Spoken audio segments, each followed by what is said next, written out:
बात सन 1957 की है। इतनी वर्षा हुई कि सारी नदियां उफान पर थीं। जगह जगह बाढ़ आई हुई थी, लेकिन बहरों को इससे क्या फर्क पड़ने वाला था। दोस्तों, कहानी थोड़ी लंबी हो सकती है, पर पूरी देखें, आपको आनंद आएगा, इसकी गारंटी हम लेते हैं। और जल्दी से सब्सक्राइब कर लीजिए, ये एक सब्सक्रिप्शन आपका हम पर एहसान रहेगा। बहरों पहलवानी छोड़ चुका था। 3 भाइयों में सबसे छोटा था। पत्नी थी और एक 2 साल की बेटी थी। लेकिन बहरों का पूरा दिन बाग पर लोगों के साथ, साधु सन्यासियों के साथ गप्पे मारते कटता। चिलम की महफिलें लगती, देर रात घर लौटता, सो जाता। यही उसका रोज का रूटीन था। बीबी शोभा समझा समझा कर थक गई थी। अब उसने कुछ भी कहना छोड़ दिया था। दिन भर काम में खटती और जेठानियों की जली कटी सुनती। निखट्टू पति की वजह से शोभा को बहुत कुछ सहन करना पड़ रहा था। बहरों को पूरा गांव ताने देता, लेकिन वो किसी की नहीं सुनता। उसे अपमान महसूस ही नहीं होता था। इस कान से सुनता, उस कान से निकाल देता। उसका पूरा दिन अपनी चिलम टोली के साथ ही मस्त रहने में कटता। एक दिन दोनों जेठानियों ने मिलकर शोभा पर हाथ उठा दिया।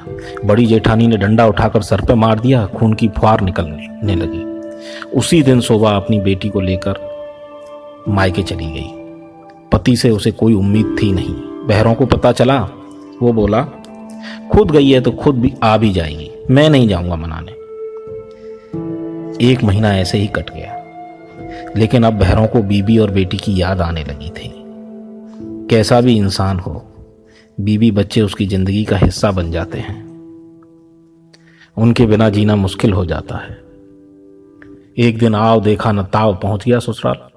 सास ससुर ने, सालों ने, सबने खूब अपमान किया, खरी खोटी सुनाई। इसीलिए नाजों से पाली फूलसी बच्ची तुम्हें सौंपी थी। वो सब चुपचाप सुनता रहा। मौका देखकर शोभा के पास गया। बोला, चलना नहीं है क्या?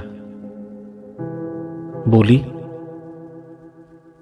जिस दिन तुम्हें पहली बार शादी के बाद देखा था, मैं इतना सुंदर और सजीला पति पाकर धन्य हो गई थी।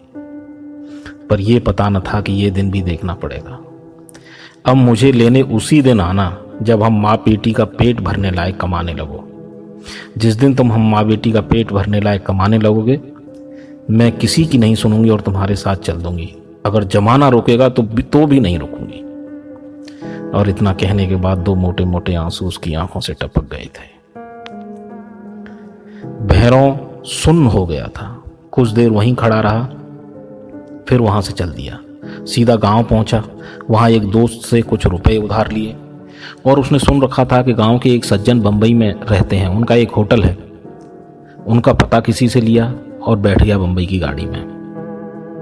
गांव से किसी को आया देखकर उन सज्जन ने उसकी आवभगत की और आने का कारण पूछा। उसने कहा, काम चाहिए। उन्होंने कहा, मेरे पास तो अभी काम नहीं है, पर चाहो तो तुम्हें अपने मित्र की गैराज पर काम दिलवा सकता हूं। बहरों बूढ़े अब्दुल चाचा की गैराज पर काम करने लगा। साल भर बाद वही गैराज अब्दुल चाचा से किराए पर ले ली। अब्दुल चाचा बूढ़े हो गए थे, घर में कोई काम करने वाला था नहीं।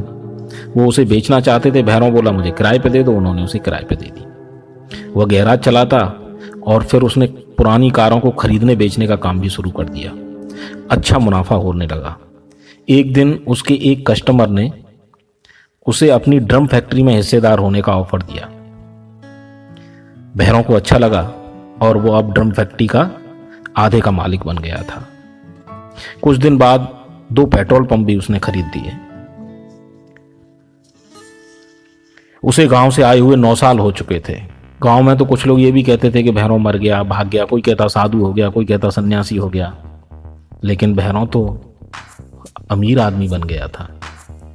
लेकिन आज भी पत्नी के आंखों से टपके वो 2 आंसू उसे चैन से सोने नहीं देते थे। आज भी वो उन आंसुओं को याद करके बेचैन हो जाता था।